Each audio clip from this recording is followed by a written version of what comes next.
Olá, queridos, tudo bem? Mais um pouquinho de Marcos para nós estarmos, finalizando o livro. E daí vamos partir para o livro de Hebreus, se Deus assim permitir, ok? Então, no capítulo 12, nós vamos ver a continuação da semana da paixão de Cristo, digamos assim, a semana final, decisiva, em que Cristo ele entra em Jerusalém como um homem procurado pela lei. Procurado, ele está sendo procurado pela lei. Ele vai ser acusado e em todo o tempo eles estão procurando um jeito de acusar Jesus, certo? Tentando pegar ele como pela lei, de qualquer forma, certo? E o que acontece?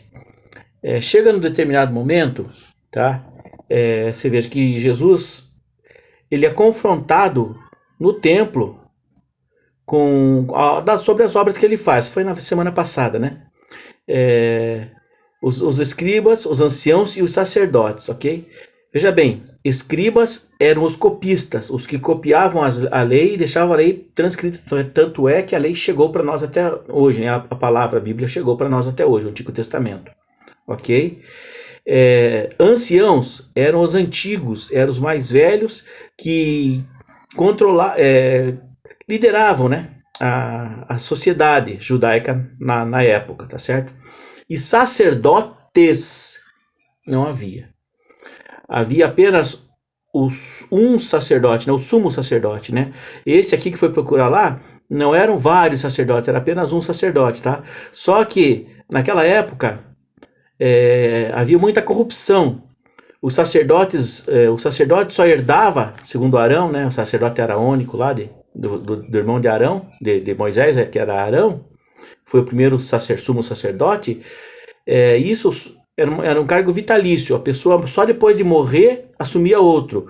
Mas ali, nessa época, já existiam vários sacerdotes, mesmo que o sumo sacerdote tivesse deixado. Ele já chamava outro, parentes dele, né? Como era Anás e Caifás, que vão julgar Jesus mais tarde.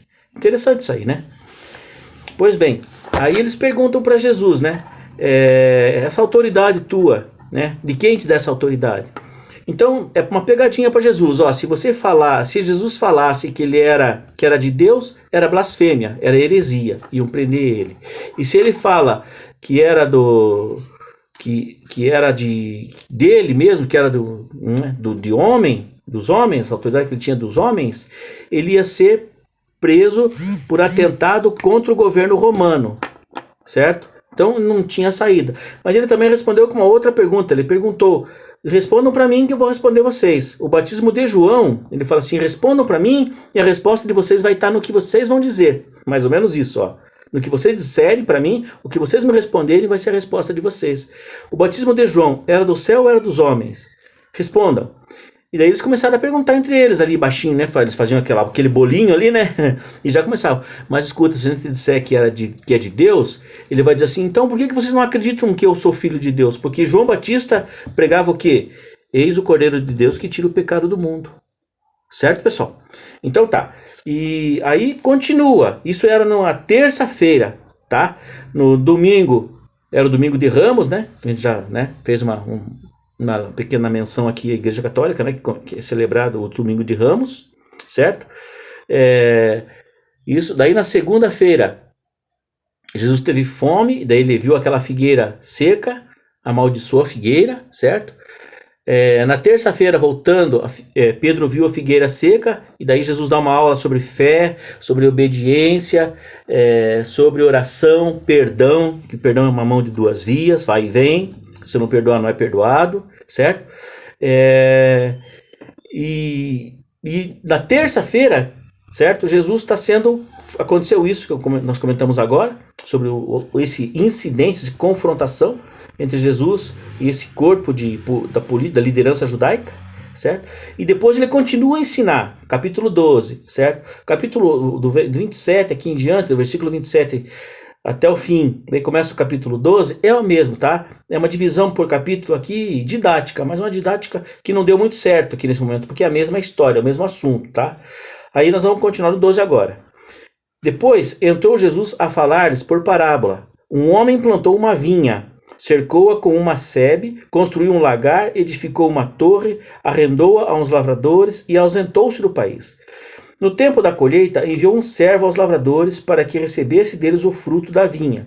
Eles, porém, o agarraram, espancaram e o despacharam vazio. De novo, lhes enviou outro servo, e eles o abordaram, o esbordoaram na cabeça e o insultaram. Ainda outro lhes mandou, e a este mataram. Muitos outros ele lhes enviou, dos quais espancaram uns e mataram outros. Restava-lhe ainda um, o seu filho amado, Jesus. Tá? E a esse lhes enviou, por fim, dizendo: vão respeitar, vão obedecer o meu filho. Mas os tais lavradores disseram entre si: este é o herdeiro, ora, vamos e matemo-lo, e a herança será nossa. E agarrando-o, mataram-no e o atiraram para fora da vinha. O que fará, pois, o dono da vinha? Virá, Jesus responde, ele mesmo responde essa pergunta. Virá, exterminará aqueles lavradores e passará a vinha a outros. Vocês ainda não leram na Escritura? Vamos parar aqui um pouquinho, certo? Pois bem, a vinha é do Senhor, certo? E Jesus veio buscar os frutos, ok? Ele veio para o que era seu. Quem eram os seus? Os seus eram o povo de Israel, a igreja não, o povo de Israel, o povo separado, escolhido por Deus. Mas esses o rejeitaram, que é o que ele está falando, fala aqui o tempo todo, certo? Mas antes de Cristo vieram apóstolos, vieram várias pessoas, sacerdotes, vieram até reis, certo? Que foram rejeitados por Israel, tá bom? E pela dureza de coração, pela ambição de poder, não abrir mão, ok? E então, o que fará, pois, no versículo 9, né? O dono da vinha virá e exterminará aqueles lavradores e passará a vinha a outros, tá bem? Passar a vinha a outros, certo? Esse passar a vinha a outros é a nova aliança que Deus faz em Cristo Jesus conosco, certo? Lá em Jeremias 31:31. Farei uma nova aliança com a casa de Israel e com a casa de Judá, certo? Que isso Jesus fala na Santa Ceia. Quando ele pega o sangue, né? Toma o sangue e dá graça e fala: esse é o cálice do meu sangue que é dado por vós. Então a assinatura dessa aliança é o sangue de Jesus. Beleza? Beleza, né? E então ele fala assim: vocês ainda não leram na Escritura? Olha a pergunta que ele faz. A pedra que os construtores rejeitaram, essa veio a ser a principal pedra angular, fundamental. Isto procede do Senhor e é maravilhoso aos nossos olhos. Então eles procuraram prendê-lo, mas temiam o povo, porque compreenderam que contra eles proferiram esta parábola. Então, desistindo, retiraram-se. Vocês percebem que até ali, no comecinho, quando Jesus começa a falar por parábolas, eles falam assim, os discípulos perguntam: por que o senhor fala por parábolas? Ele fala assim: é para que eles não entendam. É para que eles não entendam. Mas agora, Jesus sendo perseguido ali, na última semana dele, os olhos deles são como que abertos, eles começam a perceber que as parábolas são contra eles. Isso vai torná-los cada vez mais irados, e eles não vão escolher o arrependimento aprendendo com a parábola. Eles vão escolher tentar matar Jesus mesmo. Eles decidiram determinados a matar Jesus, mesmo sabendo que a parábola era para alertar eles ali. Tá ok? Um ou outro vão se arrepender aqui, depois nós vamos vamos para frente, né? Vamos ler depois, certo? Mas hoje é por aqui que nós vamos parar. Você veja bem, a pedra que os construtores rejeitaram, certo? O que é pedra, tá? Essa pedra, antigamente era pedra de esquina, certo?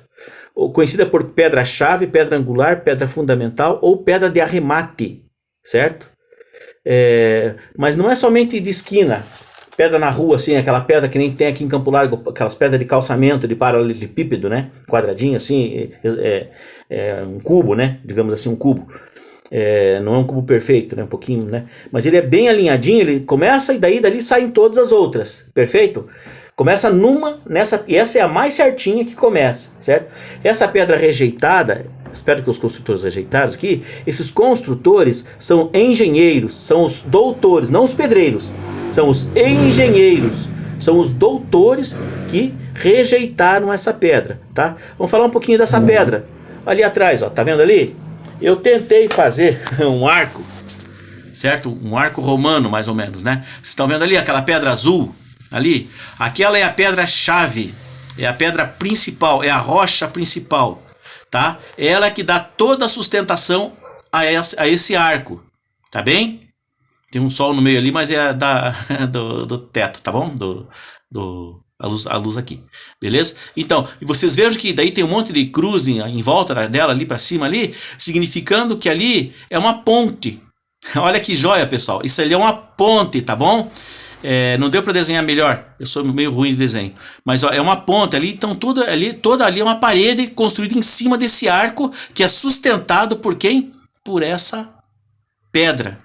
Essa pedra-chave, essa pedra fundamental. Essa pedra ela é perfeita, é pedra angular que está escrito na Bíblia. Perfeito, queridos? O que eu quero dizer com vocês? Jesus é a pedra, ele é a rocha, tá?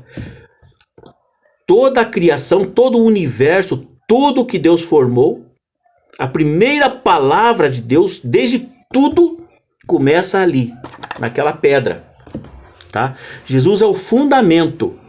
Olha que coisa legal. Ele é esse fundamento ali, ó. O universo inteiro começa ali. Tá ok? A nossa vida começa em Cristo Jesus.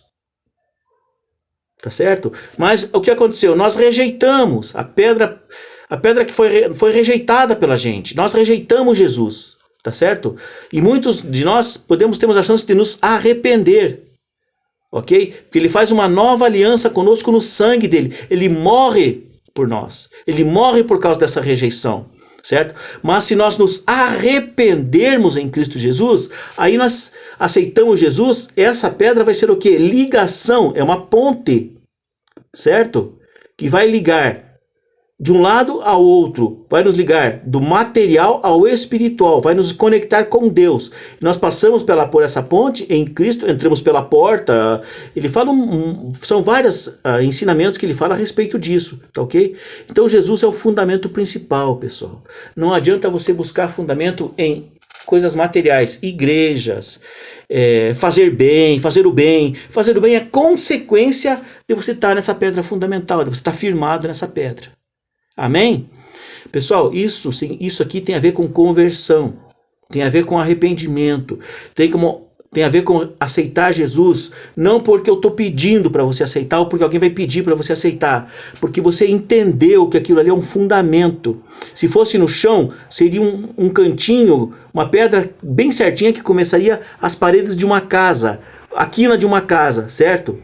Ali, os 90 graus de uma casa, ali começa como se fosse antigamente era casa de pedra, mas hoje é de tijolo. O tijolo sai todo ali, né? Ele sai em ângulo e dali ele levanta. Se ele tiver um pouquinho torto, né? A casa, quando for chegar no telhado, a casa cai. O vento vem e derruba a casa. Então, pessoal, o que está acontecendo? O que acontece conosco? Se nós não tivermos firmados nessa pedra, se nós tivermos firmados na pedra do lado, ela não é a pedra certo. Se nós temos uma outra pedra do outro lado, essa aqui está mais perto lá de Deus, né? Mais perto do céu. Não, pessoal. É essa aqui, ó. Essa é a pedra mais próxima. Essa é a pedra. Tá ok? Jesus Cristo. Faça isso, cara. Dou uma dica para você. Entra no mundo espiritual, fecha a porta do teu quarto, entra no teu quarto, ora a Deus, fala assim: Senhor, eu quero conhecer Jesus como o único e suficiente Salvador da minha vida. Me ensina. Me ensina. Pede que o Espírito Santo entre e te ajude nisso, ok, querido? Ele vai falar com você, ele fala comigo, né? Eu não sou melhor que ninguém, não sou melhor que você. Aliás, eu acho até que você é melhor do que eu. Entendeu, querido? É isso, que Jesus te abençoe, que o Senhor te guarde e que essa luz possa brilhar no teu coração nesse momento. Que você não endureça, que você não seja como esses doutores, construtores, engenheiros, fariseus, né? Anciãos até, velhos na fé, conselheiros de uma sociedade, mas uma sociedade injusta, porque a sociedade justa começa ali, ó, em Cristo Jesus. Amém? Querido, Deus te abençoe, fique com Deus.